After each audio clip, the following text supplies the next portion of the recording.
Hello my friends, welcome back to my channel. Okay, so today I have the 6 books that I have to read in April. I did this video for March with 6 books on my TBR, and I really liked how that went. Like, I definitely am the type of person who needs a little bit of guidance, a little bit of a TBR to look at and be like, yeah, I think I want to read that for sure. But also, like, a lot of times what happens when I make TBRs is I just put every single book that I want to read, and I, of course, can't get to them. And then I get overwhelmed, and then I don't pick any of them, and then I get in a reading slump. So this TBR that I had in March really helped me. So I had 6 books on it, and let's go over and let you know which ones that I read. Because I did finish 4. I finished Slave to Sensation. I read Next to You. I read Elantris. And I read The Wall of Winnipeg and Me. So I read 4 complete of the 6. However, I also am currently reading both of these. These were the other 2 books that were on my TBR. So I'm currently reading Blood Meridian by Cormac McCarthy. I have been wanting to read more literary fiction, and he is my favorite literary fiction author. And I ended up getting a little bit further than where that bookmark is because I was listening to the audio. I think that the audio is actually really, really well done. I'm only on chapter 3. So this, if you like Ernest Hemingway's writing style that is very like spare and precise, I think you would really like Cormac McCarthy because he has that writing style that uses a lot of brevity and uses his words with a lot of impact, and he's very, very intentional about the word choice that he uses, but he also has some passages in here that are very beautifully descriptive, so he kind of ends up balancing that, which I find really fascinating, and I also find that really intriguing in this book, which is a very brutal, Western, violent story about a young boy who ends up leaving his home when his mother dies, and it's basically all of the violence that he finds himself plunged into, and it's very upsetting. So I did start this.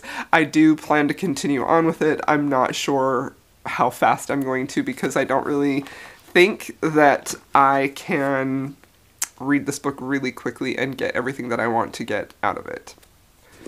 Okay, the other book that I am currently reading is Black Silk by Judith Ivory. So I've only read 50 pages and I've already like tabbed up a bunch of it. So this is a historical romance written in the 90s, and I am extremely impressed with the author's writing. Like, on a sentence level, I feel like this is one of the most beautiful historical romances I've ever read. Some of her writing is just absolutely jaw-droppingly amazing, you know, like, I mean, there's a part in here where he's describing the woman, the love interest, when he sees her, the hero, and, like, he's constantly talking, the way that she writes, she's constantly talking about description and the contrast that that has with how people feel about the characters. Like, this specific part is the hero talking about the heroine when he sees her for the first time, and he's like, he could see nothing special about her. Her black dress blew in the gusts, darting, snapping its hem a foot above the hedge one moment, calm and out of sight the next, hide and seek. This became the pervading fascination, the whipping skirt with a mind of its own. And the curious woman, unmindful of everything around her, of even the tug of heavy jerking fabric. And I just felt like that is such a clever way to show this first moment of the hero meeting the heroine, and how initially he finds nothing interesting about her, and then the more that he looks at her, the more he finds himself really transfixed with how inattentive she is to what's going on around her, and specifically like her clothes, even though it's heavy and jerking, and the way that she uses the way her clothes is moving, those descriptions, to really convey a sense of how carefree she is about that, and maybe even about her appearance, and the fact that that just intrigues him. So anyway, I'm very interested in this book. The overall premise of this is our heroine ends up a widow.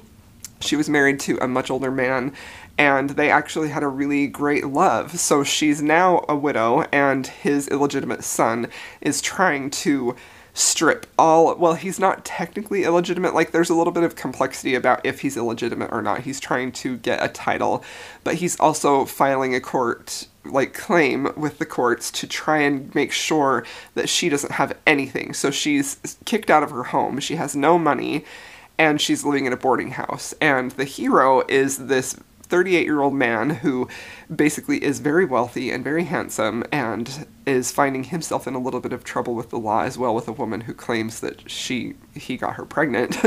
Anyway, that's the love interest pairing right there.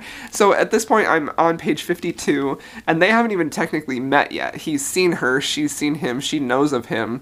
But I'm very intrigued with this author's writing, like really impressed. But I'm really curious to see if that's going to also make for an effective story that she's telling here, an effective romance. So interested in this a lot. This is the book that I'm currently reading, but I only have the paperback, so it's taking me a million years. Okay, so the other books that I want to read 2 contemporary romances. One is called Ignite by Melanie Harlow. This is a small town romance. I've heard great things about this author. I have the audio. I'm assuming this is about a firefighter because of the title. I literally haven't heard anything bad about this, so I'm excited. This is one I definitely want to get to in April. Another book I really want to get to is Come As You Are. This is on my Kindle. This is advertised as a Gen X romance, so this is a later in life couple. She's divorced, she's deep in debt, she's trying to get the ski lodge saved, and so she solicits the help of this like community, or maybe it's just like this center for sober men, men who have been sober for a while, to get them to help her fix it up, and she ends up falling in love with the guy who leads that group. So I'm really excited about this. I haven't read or heard anything about this. I just saw it on KU and I was like, I want to read that. So that one for sure. I do have a couple of historicals that I want to read. I want to get to The Earl on the Train, but I need to finish this series first. The Earl on the Train is book 8 in the Victorian Rebels, so I am only on like book 5. The Scott Beds His Wife is book 5, and this is Kerrigan Byrne. I love Kerrigan Byrne. I have not finished this series, but I am definitely going to, so this is a priority for me to read this month.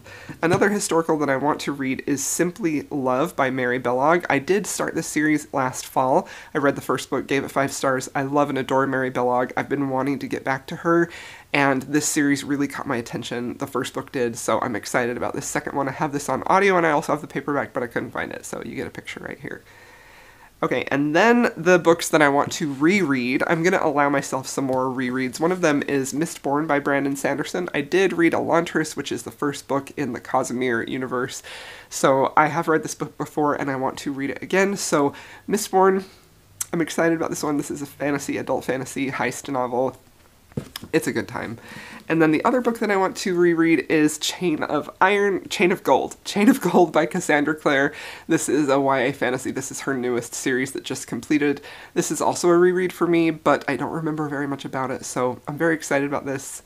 Can't wait to read it. So, alright, thank you so much, my friends, for watching this video. I hope you enjoyed it. If you made it this far, please feel free to leave me a green heart, and I will see you in my next video.